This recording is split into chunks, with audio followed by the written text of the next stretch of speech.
So we have a lower gap opening that has just filled right here. The market had a rather small gap opening. It's less than 40 handles or so. So again, that's usually not all that exciting. My interest still lies with sticking with the higher time frame because it's an election year. And because of that, I feel like they keep trying to inflate it to make it look like as if the stock market's up, the economy's good. But I like this August 22nd daily high. And we have some smooth highs here. They left those intact last night. That's these over here. See that? Okay, no fair value gap has formed yet in the first few minutes of trading. Can't count this one. That's the 9:30 candle. This is all pre-session setups. And this gray box here, that's yesterday's first presented fair value gap. Now, if you're aggressive and you are okay with and comfortable with trading the less than 1 minute charts and you have a bias, you can use the first presented fair value gap that's outside of the 9:30 1 minute candle. You notice over here, you can't use that one on the 1 minute chart. So this candlestick here, that starts at 931 candle right there. So this is a fair value gap. So this would be first presented fair value gap in the 15-second chart. You can see how it behaved here. Delivered to new day opening gap studies. Little gap there. This is your first presented fair value gap right here, which overlaps new day opening gap studies, which are these levels here. These are relative equal highs. That's what the 214.75 level is. Doesn't have to trade there, but that's where my initial interest is. And then how we trade there, if we just go above it and reject it, that sets the stage for a run up into August 22nd, 24's old daily high, which would obviously have buy side resting above it. But this is just a higher time frame, trying not to pick the top of the marketplace level. So if it's going to keep going higher, what would it reach for next if it's going to go above? These are relative equal highs. August 22nd high would be an interesting area for me. We've already swept this here. So whenever you're looking at old highs, it's real important that you're watching inside of these turning points. Wherever there's a wick, go right to the midpoint of that. You also notice that many times when I'm taking profits on trades, even if I'm looking for a level like 2114.75 as a run for buy side, if that has a wick like that, just below that, that would be a partial for me. Like I would start scaling out as it's entering into that, or mid wick, which is a gap. That's how I use wicks for targeting our partials. All right, we're down inside the first presented fair value gap. A little bit more clear here on the 15-second chart. We just fell short of it just by a little bit. It's just why when you're reaching for premium level, something above, always exit ahead of it. Always try to scale something out early. We're inside this fair value gap here.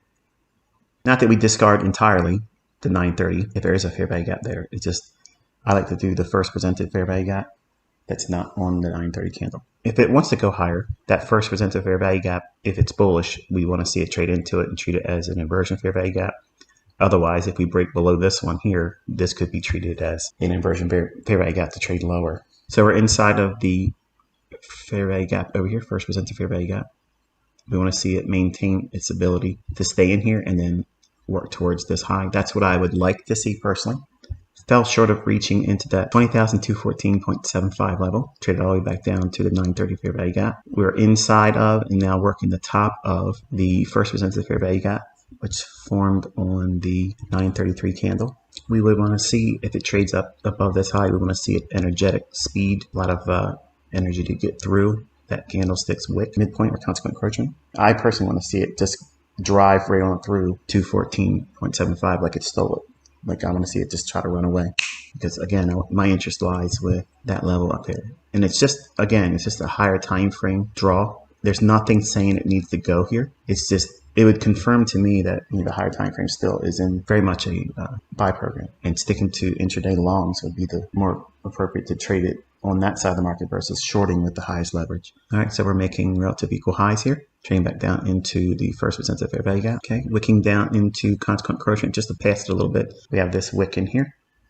As you're surveying price, every turning point or every consolidation, always try to look for inefficiencies. That means just a fair value gap of some kind or a wick. If there's a long drawn out candlestick wick to the bottom of a candle or above a candle's high, always be mindful of that midpoint. They're not the very strongest ones, kind of like a volume imbalance. They're the weakest, allowing price to move back and forth through them. I'm more flexible with them. They can be used as an entry model. For instance, we just went down consequent encroachment. We had this one here, traded back above, and now we went down into it there. It could use that as a foothold to trade up to the relative equal highs, or it can go lower one more time and then use this at a later time. It's just how hard are you fixed on your immediate draw what you're trying to trade on. I like to use them while I'm in a trade that is really working well for me. And if they start responding well in that, it gives me a lot of confidence holding on to the setup, especially if it's a large position. But they're the least rigidness. Whereas an order block, it's pretty standard on a down close candle that would be representing a bullish order block. Best seen with the opening price down to the mean threshold, which is the middle of the candlestick. I don't want to see any body of another trading candle go lower than that. Preferably, I'd like to see it just touch the opening price and then stop right there and start going higher. Fair value gap here. We just traded out into it. That's institutional order flow entry drill right there.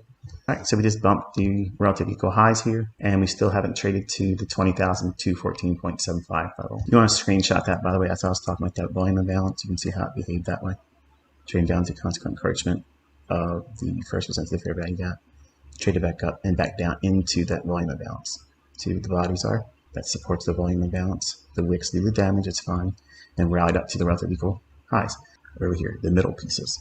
Using the first percent of fair value gap, the volume imbalance right there. Fair value gap I mentioned to you, institutional order flow entry drill, which is a partial entry into the fair value gap when there is relative equal highs and a buy side liquidity also just above it. That's just like a real easy gravy train type setup.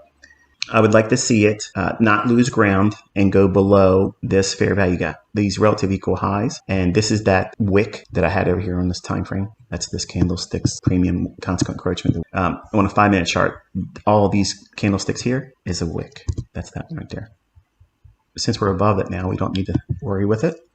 Clean your chart off, and because we're above at that old 20,214.75 level accumulating in here, which is exactly what you want to see, and I was mentioning down here, I don't want to see it trade below this, so this would be represented by hopefully a breakaway gap that would lead to a run above that 214.75 level, and then to see if we can run up into the August 22nd high. But this, if you were in a long, you would be wanting to take profits as you're engaging that 22nd high, like that right there would have been a real nice area. Start distributing some of your long position, and any remaining portion should have it stop below here. You should have no reason for it to go back down there unless it wants to go lower. And taking partials as we're approaching the target is always sound logic. Think about how we were talking about the first presented fair value gap. The market traded down into the 930, that gap there. So when it traded down there, we weren't freaking out. We gave the market the opportunity to show us what it wants to do. Our bias, well, my bias that I shared with you was the 20,214.75 level. And then on a best case scenario, drawing to August 22nd high, which we don't need that. But because we have two pools of liquidity there, it's reasonable to expect it to try to make an attempt to get there. It's logical to start looking for setups that would be used for something like that. That means when the market did drop down here, did it spend a lot of time inside that gap? We don't want it staying in there making lots of candlesticks forming inside the inefficiency, because if the market's being delivered to that inefficiency, the algo is letting price get there for a moment because smart money should already be expecting it to trade down there to onboard new long position. I gave you the process of thinking, let it get back to the first percent of fair value gap, trade above it, and treat it as what? Inversion. That's how you would use the first percent of fair value gap today with this market structure. The only thing I said was give it a chance, because if it fails here and doesn't go higher, then if it goes lower, this will be treated as inversion fair value gap. And we'll have to worry about this at a later time. But if it rallies back up to this one, it needs to go above it, come back down in, look at the bodies. That's the upper quadrant of that inefficiency. This over here was just simply me using a 1 minute buy side and sell side inefficiency and in close proximity to yesterday's first presented fair value gap. So I was thinking that they were using it here. I want to get in there as it goes down below it and it trades right into that little inefficiency there. That was my entry. Perfect scenario would be trading up to August 22nd high. But this admittedly was where I was looking to bail. And if it goes here up to August 22nd high or higher, it just means that I have to have an exit strategy before that. If you don't have an exit strategy before your ultimate terminus or your target, you're probably going to fall victim to emotions and lose sight of what you're trading. Terrible thing to see something that would have otherwise been profitable if you would have been scaling out while it was moving in your favor. As it's getting close to your terminus, terminus is where you think it ultimately goes to. That's your final target. So my terminus for the trade is this, 20,214.75, which is at a logical level. And if you look at it on the 1 minute chart, they're relative equal highs. So Tuesday's noon hour, those relative equal highs was the level I was looking for, with additional expectation that August 22nd high would be a likely draw. And when you have a bias like that, the return back into first percentile fair value gap, we're probably going to be in a unfavorable market, which could eventually trade to a seek and destroy day, where every high gets taken out, every low gets taken out. That's what a seek and destroy day is. There you go, boom, screenshot that. So the initial run, that is not a Judas swing. It's trying to get somewhere. And it was going to go to that 214.75 level because they're smooth highs. They left them in place yesterday. This gap, while it's not considered the first percentile fair value gap, by definition, it is a fair value gap. So you have to look at it and consider it. But this is the first percentile fair value gap. He may take this long here and then add to it here. If it's down here, okay, it was in a hurry to get down there. That means it repriced there. So it offered the sell side in that little area.